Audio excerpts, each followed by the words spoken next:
कि युवराज को ऐसे घिनौने स्थान पर बांध कर रखने का काम तुझ जैसा कपटी, कायर और धोखेबाज राक्षस ही कर सकता है क्रूर सिंह। हजूर की शान में इतने गुस्ताखी मत कीजिए युवराज। अब अगर आपने इनकी तारीफ में एक भी छोटा सा लफ्ज निकाला तो हम दोनों भूल जाएंगे कि तुम एक युवराज हो। क्या समझे? नहीं समझे? समझा दीजिए हुजूर। अद्वितीय सुंदरी चंद्रकांता के कुपुत्र युवराज, जो इन्होंने समझाया वो समझ लो तो तुम्हारे लिए बेहतर है। इतनी सुंदर महारानी चंद्रकांता ने ऐसे कुरूप युवराज को जन्म दिया। हमें देखो, महीनों से स्नान नहीं किया है, फिर भी ये दमकता हुआ चेहरा, ये निखार। नाज़िम, हम इस काले कलूटे युवराज से गोरे लगते हैं ना? बोलो तो, हम गोरे लगते हैं ना? चश्मे बदूर, चश्मे बदूर। सफेद टीका लगा दो हुजूर, नजर ना लगे। आपके सुंदर मुखड़े को देखकर अमावस का चांद भी शर्म के मारे काला पड़ जाता है। हुजूर, फिर इस चुनारगढ़ के युवराज की क्या मजाल कि आपको टक्कर दे सके। हुजूर, हम दोनों ने आपकी इतनी तारीफ की है, इतनी तारीफ की है, लेकिन हुजूर आपने हमारी कभी भी तारीफ नहीं की। एक झूठी तारीफ ही सही, पर कभी। सच बोलिए ना हुजूर। मैं सुंदर हूँ कि ये मोटू पेटू नाजिम? हुजूर, खुदा मेरे इस सुंदर चेहरे को इस चूसे हुए आम की शक्ल वाले अहमद की बुरी नजर से बचाए। मैं सच कहता हूँ हुजूर, अब तो महल की दासी भी बड़े फक्र से आपकी खूबसूरती का बखान तो करती ही करती है, पर मुझे भी पसंद करने लगी है। कोमलिका, बता दो हुजूर को। चुप रहो मूर्ख! खबरदार, जो हमारे सामने अपनी सुंदरता की प्रशंसा तो दूर, सुंदरता की चर्चा भी की।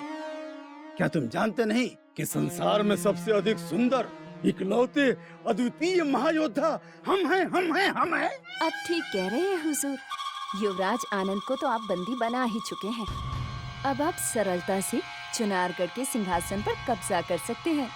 तुझ जैसे मूर्ख को चुनारगढ़ का राज सिंहासन नहीं, चुनारगढ़ के कारागार में मृत्यु दंड मिलेगा। हमारे महायोद्धा कभी भी यहाँ आकर तुम्हें फिर से बंदी बना लेंगे क्रूर सिंह। वो हमें क्या बंदी बनाएंगे नादान युवराज? बंदी तो तुम्हें हमने बना लिया है। और हम तुम्हें ये बता दें कि हम अपना अपमान कभी भूलते नहीं। अब हम अपने सारे अपमान का गिन गिन के बदला लेंगे। महाराज शिवदत्त के शिवगढ़ वापस लौट कर आने तक हम तुम्हें कांटों की सेज पर सुलाएंगे, कांटों की सेज पर। फिर देखते हैं कि कौन सा महायोद्धा क्रूर सिंह के निकट आता है तुम्हें बचाने के लिए।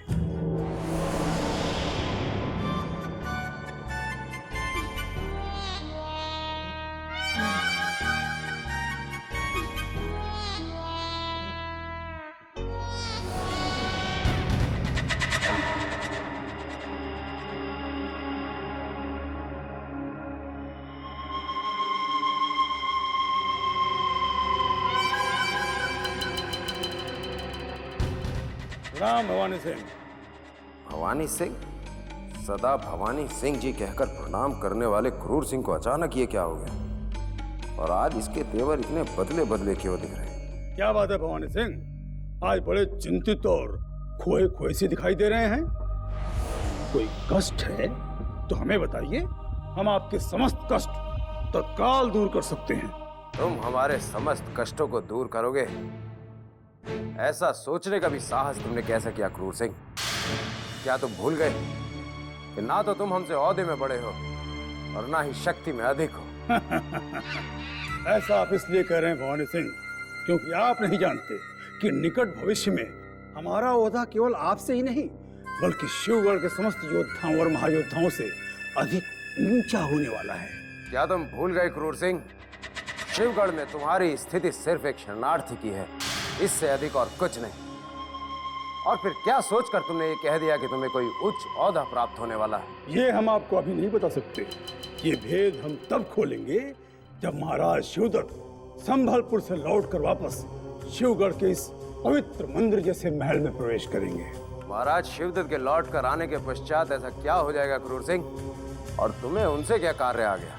ये हम आपको कैसे बता सकते हैं, किंतु इतना अवश्य जान लीजिए कि महाराज शिवदत्त के वापस लौटते ही हमारे नाम के आगे से शरणार्थी नाम का दाग सदा सदा के लिए मिट जाएगा, क्योंकि हम महायोद्धा क्रूर सिंह महाराज शिवदत्त को एक ऐसा उपहार देने वाले हैं जिसे प्राप्त करते ही महाराज शिवदत्त हमें यहाँ के सर्वोच्च स्थान पर बैठा देंगे।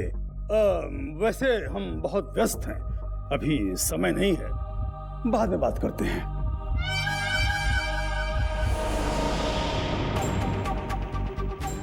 आखिर ये क्रूर सिंह महाराज को कौन सा अनमोल उपहार देना चाहता है? अवश्य ही इसके हाथ कोई ऐसा शस्त्र लग गया है जिसका सहारा लेकर यह हमें अपनी शक्ति दिखाने का प्रयास कर रहा है। शेर खान के द्वारा पता लगाना होगा कि वह कौन सा गुप्त रहस्य है जो हमसे छुपाया जा रहा है।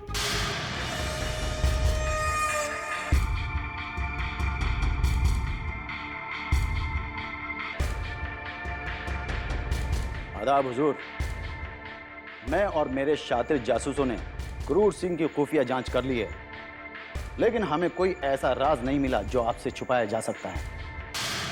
नहीं शेर खान, क्रूर सिंह अवश्य ही हमसे कोई गहरा भेद छुपा रहा है। हमने उसके धूर्त नेत्रों में घमंड और मक्कारी की जो चमक देखी है वो हम भुला नहीं पा रहे हैं। अवश्य ही उसके हाथ कोई ऐसी शक्ति लगी है जिसके बल पर वो हमें नेत्र दिखाने की धूर्तता कर रहा है। अगर ये बात है हुजूर, तो हमें उन दोनों अय्यारों पर निगरानी रखना शुरू कर देनी चाहिए जो क्रूर सिंह को छोड़कर महल से अचानक गायब हो गए। कहीं तुम अहमद और नाजिम के बारे में तो नहीं कह रहे हो शेर खान? आपका अंदाजा गलत नहीं हुजूर। क्रूर सिंह महल में शान से घूम घूम कर महाराज शिवदत्त के जल्दी लौट आने का इंतजार कर रहे हैं, लेकिन अहमद और नाजिम, उन दोनों का कोई पता ठिकाना नहीं है। अब हमारा संदेह यकीन में बदल चुका है। उन दोनों अय्यारों का महल से दूर रहना और मूर्ख क्रूर सिंह का महाराज की प्रतीक्षा करना इस बात को सिद्ध करता है कि भवानी सिंह की पीठ में खंजर घोंपने का षड्यंत्र अवश्य शुरू हो चुका है। जाओ और पता लगाओ कि क्रूर सिंह और उसके दोनों धूर्त अय्यार कहाँ हैं।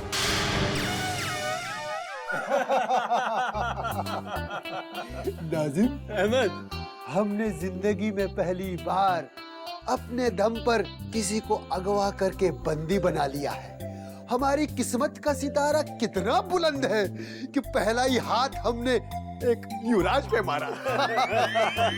वैसे ठीक ही तो कह रहे हो अहमद मियाँ। इस दुधमुहे युवराज को कैद करके हमें तो ऐसा लगता है कि जैसे हम भी किसी शहंशाह से कम नहीं। आहा, क्यों नन्हे शहजादे? पाँव के जूते कभी मुकुट का स्थान प्राप्त नहीं कर सकते। तू तैयारो, अति शीघ्र तुम्हारे साथ साथ इस भोली भाली दिखने वाली युवती को भी इतनी दर्दनाक मौत मिलने वाली है जिसे देखकर शिवगढ़ तो क्या, समस्त संसार की कोई भी युवती किसी भी निर्दोष को छल से भटकाने का साहस नहीं करेगी।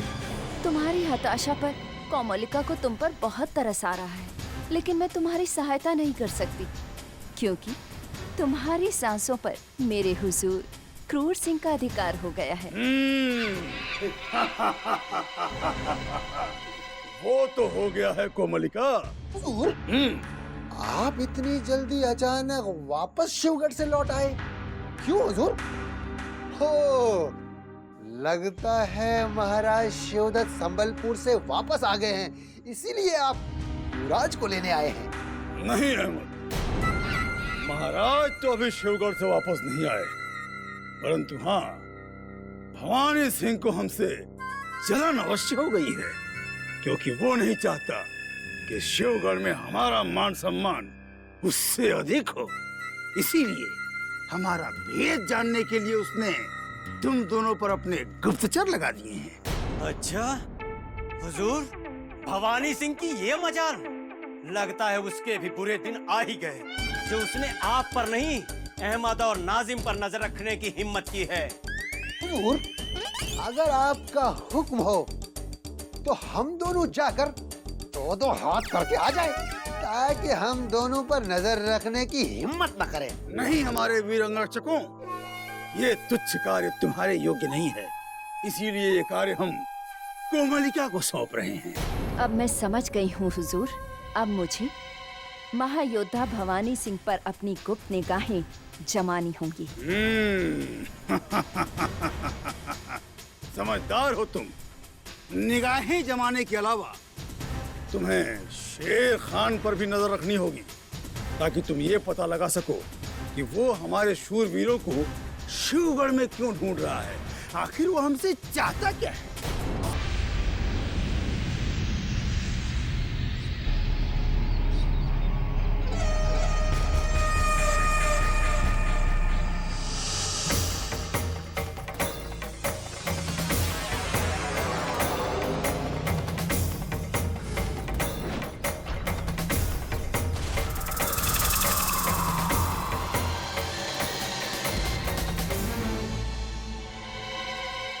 अवसर अच्छा है। शेर खान की अनुपस्थिति में भवानी सिंह से अब शेर खान के रूप में मिलना ही होगा ताकि हुजूर का दिया हुआ कार्य सरलता से पूर्ण हो सके।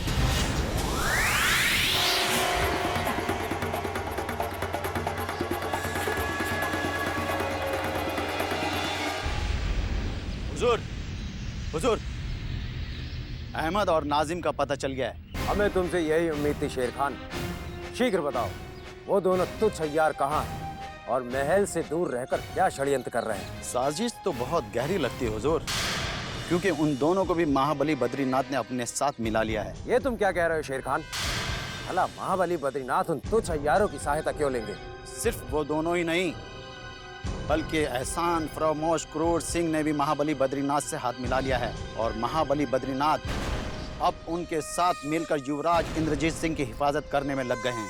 ये कभी नहीं हो सकता। बद्रीनाथ जैसा महायोद्धा मूर्ख क्रूर सिंह और उसके तुच्छ अय्यारों से कभी सहायता नहीं ले सकता। शेर खान भ्रमित हो गया है या फिर हमारे साथ कोई छल कर रहा है, इसका पता लगाना होगा।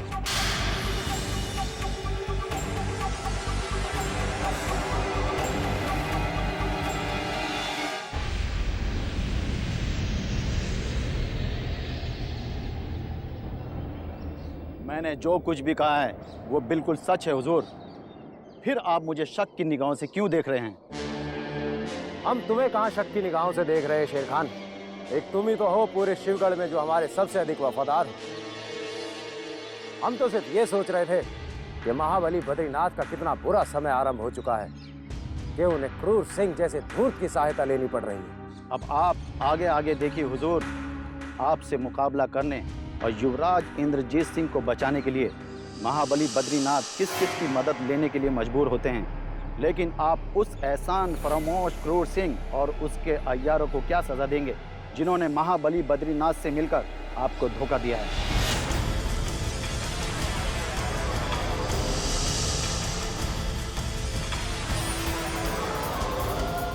हमारा अंदेशा एकदम सही निकला। ये शेर खान नहीं अपितु क्रूर सिंह की शातिर अय्यार कोमलिका है। अवश्य ही क्रूर सिंह ने इसे हमें भटकाने के लिए भेजा होगा, किंतु ये नहीं जानती अब हम इसे वहां भेज देंगे जहां से कोई लौट कर नहीं आता।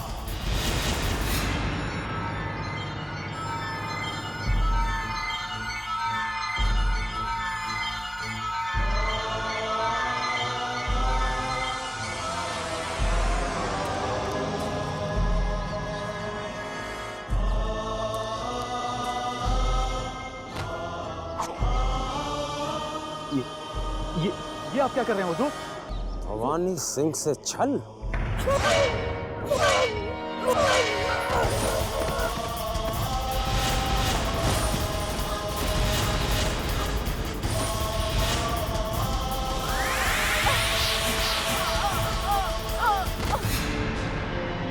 भवानी सिंह से छल करने से पूर्व तुम ये भूल गई कि भवानी सिंह का दूसरा नाम यमराज है।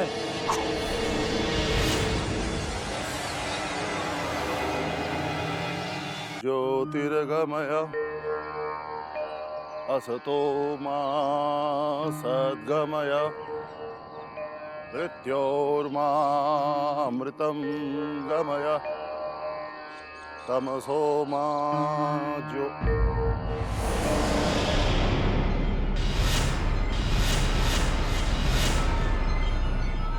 हे ईश्वर, ये क्या अनर्थ हो गया?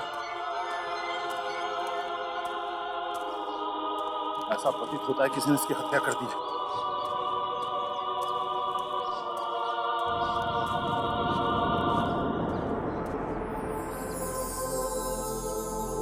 हे ईश्वर, ये क्या अनर्थ हो गया?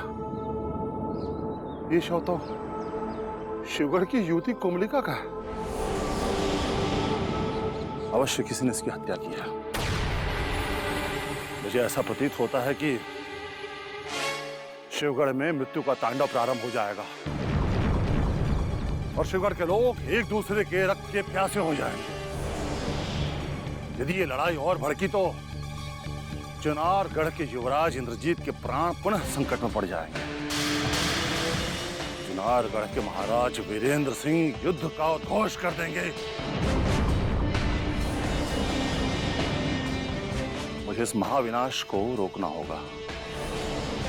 इसके पहले कि धरती पर शवों का मार लग जाए, इसे रोकना होगा। मुझे किसी भी तरह से युवराज इंद्रजीत के प्राण बचाने होंगे।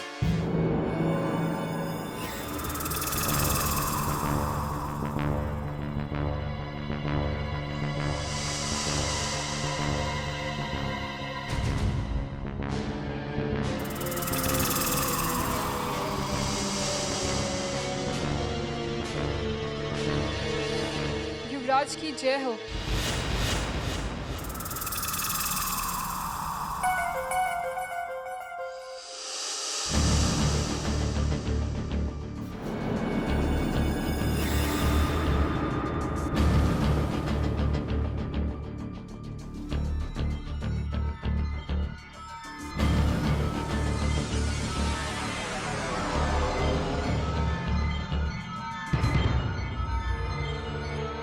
इतने समय से तुम्हें देखा नहीं, कहाँ थी तुम? वो मैं महल के अन्य कार्यों में व्यस्त हो गई थी युवराज। परंतु बद्रीनाथ जी ने तो तुम्हें हमारी देखभाल करने के लिए नियुक्त किया है ना, फिर हमें भूलकर तुम अन्य कार्यों में व्यस्त हो गई। क्या शिवगढ़ के महल में इसी तरह अतिथियों का आदर सत्कार किया जाता है?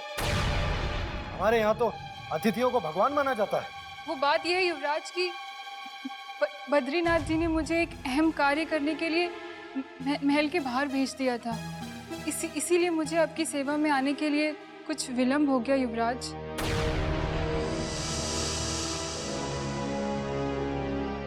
यदि ये बात है तो हम स्वयं बद्रीनाथ जी से ही बात करेंगे और उनसे पूछेंगे कि एक युवराज को इस तरह अकेला रखना क्या किसी महायोद्धा को शोभा देता है? नहीं युवराज, आप उनसे कुछ मत कहना। मुझसे आगे से कोई भूल नहीं होगी। मुझे क्षमा कर दीजिए युवराज। परंतु बद्रीनाथ जी की भूल पर तुम इतनी भयभीत क्यों मृणालिनी? हम उनसे बात तो अवश्य करेंगे। यदि आपने उनसे कुछ कहा तो उनका सारा क्रोध मुझ पर उतर सकता है युवराज, क्योंकि महाराज की अनुपस्थिति में महल के सारे कार्य उनके कंधों पर हैं। इसीलिए वो दिन रात व्यस्त रहने के कारण आजकल बहुत क्रोधित रहते हैं। हो सकता है वो मुझे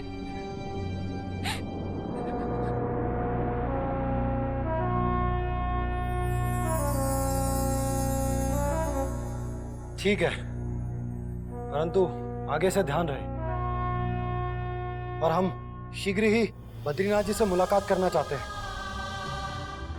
और अपने चिंतित माता पिता को एक संदेश भेजना चाहते हैं कि हम यहाँ सकुशल हैं।